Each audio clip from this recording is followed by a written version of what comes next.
Hello everyone, it's me, Teacher Fritz. How are you today? Is everything okay? Are you alright today? I hope so. Well, I'm at school filming this video for your reading class, and the story today is a really great one. I think you'll like it.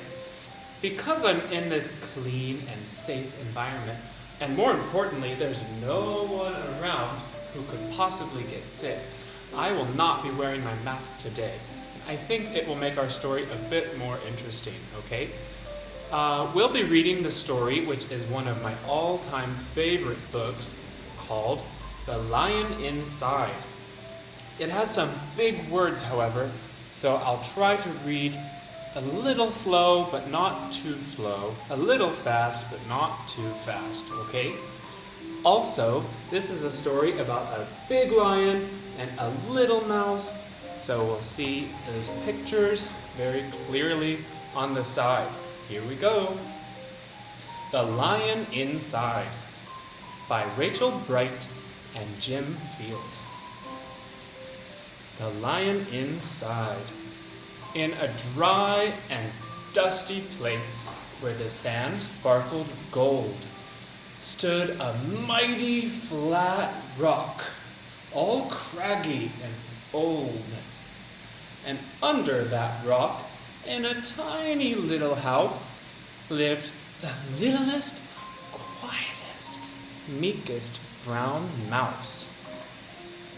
He was so very tiny, so incredibly small, that nobody noticed him ever at all.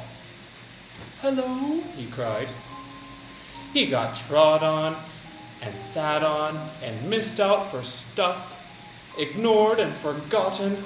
Ouch! Yes, mouse life was tough. Meanwhile, far above on top of the rock, times were quite different. It was lion o'clock. What is lion o'clock? Is that 5 o'clock, 3 o'clock, 2 o'clock, or all the time? I don't know. This huge, toothsome creature made sure everyone saw how important he was by how loud he could roar, roar. He was head of the pack. He was shouty and tough. He loved showing the crowd he was made of strong stuff. Yes, all were impressed by this mighty king cat. If only, thought Mouse, I could be more like that. You see the mouse in the corner? See him? It's very hard to see. Then, late one dark night, in his Minnie Mouse bed, the cleverest thought popped into his head. He jumped from the covers and held up a paw. "I got it," he said. "What I need is a roar. Roar. I mean, what if this mouse, with the weeniest squeak, was a little more grrr and a little less meek? Well, he'd still be the smallest of fuzzy brown mice. But he'd make friends and join in, and life would be nice." "Yes," thought the mouse, "I must find out how. I will learn how to roar. I will learn now." But, oh my, there was only one beast who could teach him this thing. But it might make him a feast. Oh. It was time to be strong. Take a chance, after all. Forever was such a long time to feel small. So, he made himself brave, and he thought like a winner. He set off for the top, hoping not to be dinner. It's going up, up, up, up, up to the top, hoping not to be dinner. It felt like the scariest thing he could do. But if you want things to change, first you have to change you. The further he climbed, the closer he got to the slumbering lion reclining on top. Then, at last, As he stood on his toes, his tippy toes, he found himself suddenly nose to nose.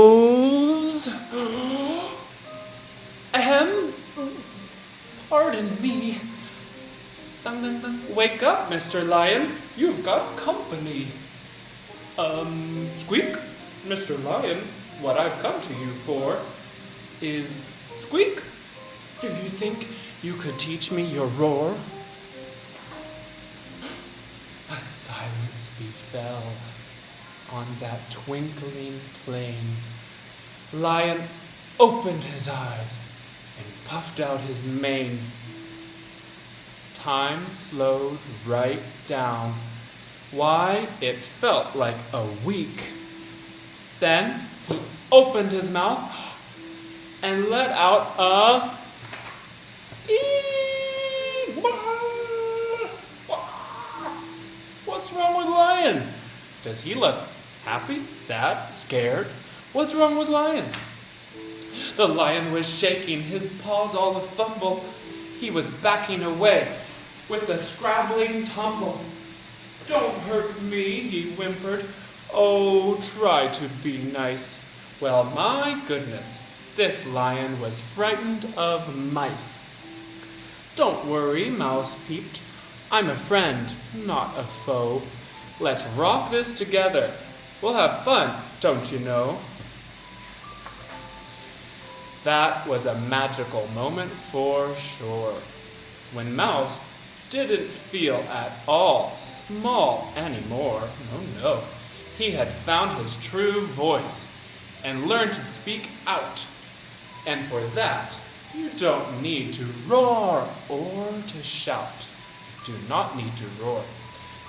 And from that day and always, the two were a pair. They both liked that rock. It was better. Now the rock was to share. The mouse, while still little, felt big in his head. And Lion, he still roared, but with laughter instead. Ho, ho, ho, ho, ho, ho. Yes, that day they both learned that no matter your size, we all have a mouse and a lion inside. So no matter if you're big like the lion or small like the mouse, we all have a lion and a mouse inside. Well, thank you for joining me today for reading class. I really like that book.